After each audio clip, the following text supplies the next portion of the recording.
जय हिंद मेरे बच्चों, जिज्ञासा अकेडमी की ऑनलाइन क्लासेस में मैं राजेश सर आप लोगों का स्वागत करता हूं। मेरे बच्चों, आई होप आप लोग स्वस्थ और मस्त होंगे।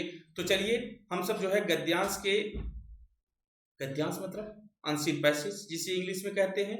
गद्यांश गद्य का एक अंश मात्र है जिसको हम लोगों ने एक ऐसा गद्यांश है, अपठित गद्यांश है जिसको आपने कभी पढ़ा नहीं है। तो चलिए यहाँ पर इस गद्यांश को जो है आप पढ़िए और पढ़ने के पश्चात में बच्चों इससे संबंधित महत्वपूर्ण प्रश्नों का उत्तर दीजिए। आजकल ट्रेंड में ये क्वेश्चन जो है हिंदी से बहुत ही ज्यादा बन करके आ रहा है कि आपको एक पठित गद्यांश दे दिया जाता है और उसके आधार पर पूछ दिए जाते हैं 5 से 10 प्रश्न और जो है आपको सभी प्रश्नों का उत्तर देना होता है। तो चलिए हम लोग जो है विलंब किए बिना इस गद्यांश को पहले पढ़ते हैं।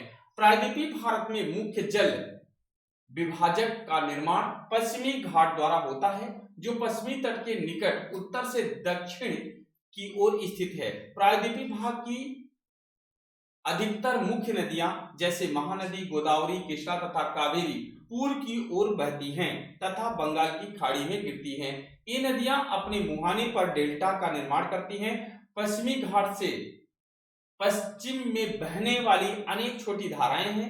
नर्मदा एवं ताप्ती दो ही बड़ी नदियां हैं जो कि पश्चिम की तरफ बहती हैं और ज्वार नदमुख का निर्माण करती हैं। प्रायद्वीपीय नदियों की अपवाह द्रोणियां आकार में अपेक्षाकृत छोटी हैं। तो चलिए मेरे बच्चों, आई होप आप लोगों ने इस गद्यांश को पढ़ लिया होगा और ये जो है हम आप लोगों के लिए ये थोड़ा सा जूम आउट कर देते हैं और यहाँ से जो है आप स्क्रीनशॉट ले सकते हैं।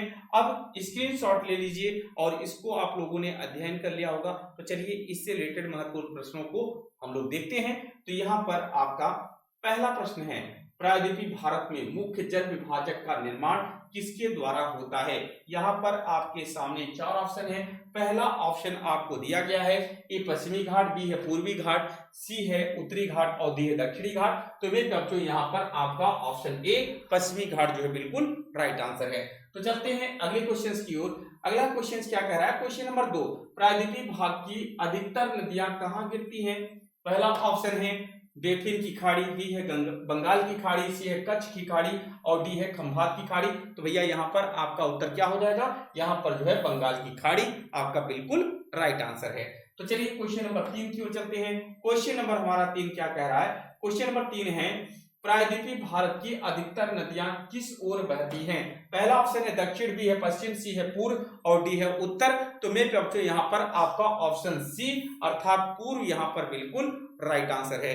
तो चलिए नेक्स्ट क्वेश्चन को देख लेते हैं। क्वेश्चन नंबर आपका 4 क्या कह रहा है, क्वेश्चन नंबर 4 यहाँ पर है, नर्मदा एवं ताप्ती, ध्यान देना, नर्मदा एवं ताप्ती, यहाँ पर ध्यान दीजिए, इसको थोड़ा सा बना लीजिए, नर्मदा एवं तापी नहीं ताप्ती नदियां किस चीज का निर्माण करती हैं। पहला ऑप्शन है ज्वार, बी है डेल्टा, सी है ज्वार नद। तो भैया यहाँ पर ध्यान देना, तापी नहीं होता है, यहाँ ध्यान देना, कोई बात नहीं, हो गया।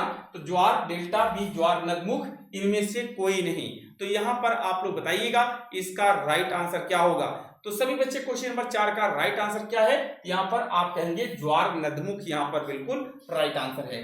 तो चलिए अगले प्रश्न को भी देखते हैं। अगला क्वेश्चन क्या कहता है, क्वेश्चन नंबर 5, प्रायद्वीपीय नदियों की अपवाह द्रोणियां आकार में कैसी होती हैं। पहला ऑप्शन है बड़ी होती है, बी है छोटी होती है, सी मध्य आकार की होती है और डी इनमें से कोई नहीं। मेरे बच्चों आपके इस अपठित गद्यांश की लास्ट लाइन में ही बताया गया था कैसी होती है, तो आपका उत्तर होगा छोटी होती है। तो मेरे बच्चों ये आपके अपठित गद्यांश के 5 महत्वपूर्ण प्रश्न थे जो आपके इस प्रैक्टिस सीरीज में कराए गए।